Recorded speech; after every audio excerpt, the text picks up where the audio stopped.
So this is very confusing for me. This is very, very confusing for me. Now, my first reaction when I heard about this was I really just didn't understand what was the point of all this drama. I didn't understand why the Cavs pushed so hard for this extra compensation and literally got absolutely nothing in return for this. So if you guys don't know the entire situation, basically it was reported that Kyrie Irving was traded to the Boston Celtics like a couple weeks ago, actually, or maybe not. Well, we'll just say a couple weeks to be safe. The Cavaliers and the Boston Celtics agreed upon a trade to send Kyrie to the Celtics in exchange for Isaiah Thomas, Jay Crowder, Ante Zizic, and a 2018 first-round pick from the Nets. So that was all great. I thought the Celtics got fleeced in the deal. I thought, it just didn't look fair to me on paper. However, through further evaluation of Isaiah Thomas' injury, the Cavaliers realized that this is more of a serious injury than they thought, and they asked the Celtics for extra compensation. Now, last week's episode, I pointed out that I thought that this was a bad move for the Cavaliers because this is them showing their greed, it's them becoming greedy, and the greed could ultimately backfire. And in this case, it did. It did backfire because now the Cavaliers literally got nothing for this whole drama that could have been completely avoided if they would have just kept their mouth shut and just took what the Celtics originally gave them. So we're going to first talk about this from the Celtics perspective.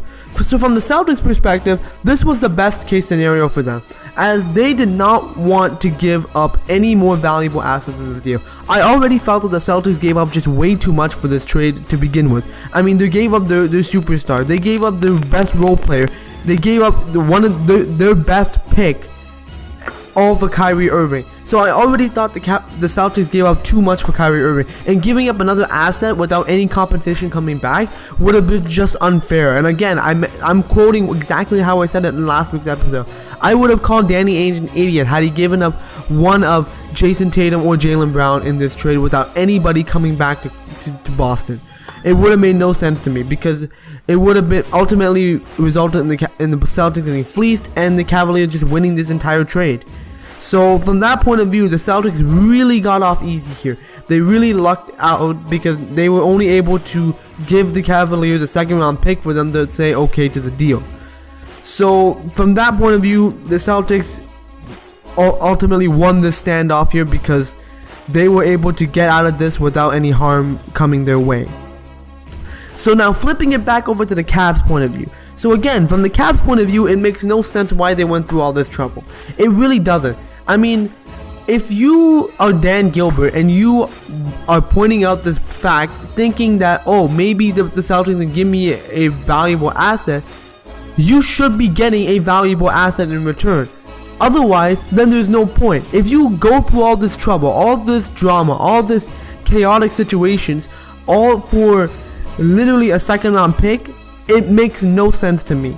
And I don't care what anybody says. If people are still telling me that the Cavs won this standoff, then you're wrong. How did the Cavs win here? They wanted either one of the Celtics' young prospects or top draft picks. They got none of those, and they got a second round pick. It makes zero sense for the Cavaliers to have done all this drama. It really doesn't. This literally just proved my point from last week that the Cavs were being greedy. They were trying to pull a fast one on the Boston Celtics. They were trying to, dig even further into Danny Ainge's pockets, and it backfired on them. It backfired on them really badly because the reason behind it is the Cavs did not appreciate the deal they got, which was a lot, honestly, in my opinion. Were greedy for more, and eventually reality hit Dan Gilbert and said he realized that Danny Ainge was not going to budge, and he knew that he was not going to get a better return for Kyrie Irving. He knew that this was the best deal he was going to get in the market for Kyrie Irving, and he knew if he let this deal slip away from him, he was going to be, in a difficult situation because, now what is he gonna do if this trade falls through? There's no one else gonna offer anything better than the Celtics. So Dan Gilbert knew this, and instead of begging for more, he kind of realized, okay, I'll take the second round pick. Because he knew he had to get this trade done. Because as I mentioned, it would have been a chaotic situation for both sides had this trade not gone through. So eventually this just came down to a second round pick, and Cavs said, okay, fine. And honestly, man, it really just proves that NBA franchises are literally all about greed. They are greedy money hordes, and they will do anything to get more for their money. And honestly, man, it's disgusting for me to see it. Again, as someone who has learned business, as someone who knows what companies try to do, it really sickens me to see what the Cavaliers are trying to do to the Celtics here, man. The Cavaliers got a huge return, the best, again, I mentioned it, the best return that any team got for a superstar this offseason, and yet they still wanted more. It was disgusting in my opinion, and honestly, I'm glad it backfired, because had this gotten even more big, this trade got even more bigger than it already was, it could have meant a bad situation for the Celtics. And I personally just felt that it would have been unfair for the Celtics for that to happen. So overall, man, I'm glad that this trade finally went down. I'm glad that Kyrie Irving is now officially a member of the Celtics. But again, I don't get what the Cavs are trying to do here. I don't get why it was so worth it in their minds to go after this extra compensation. And I say this in air quotes because you really got no compensation for Isaiah Thomas' injury. There's no player coming in to fill the void that Isaiah Thomas is going to maybe or maybe not make on the roster. And like I mentioned, the Cavs already had the scapegoat in Derrick Rose, so they didn't necessarily need any compensation from the Celtics because they already had their scapegoat in Derrick Rose. So it just really didn't make sense to me.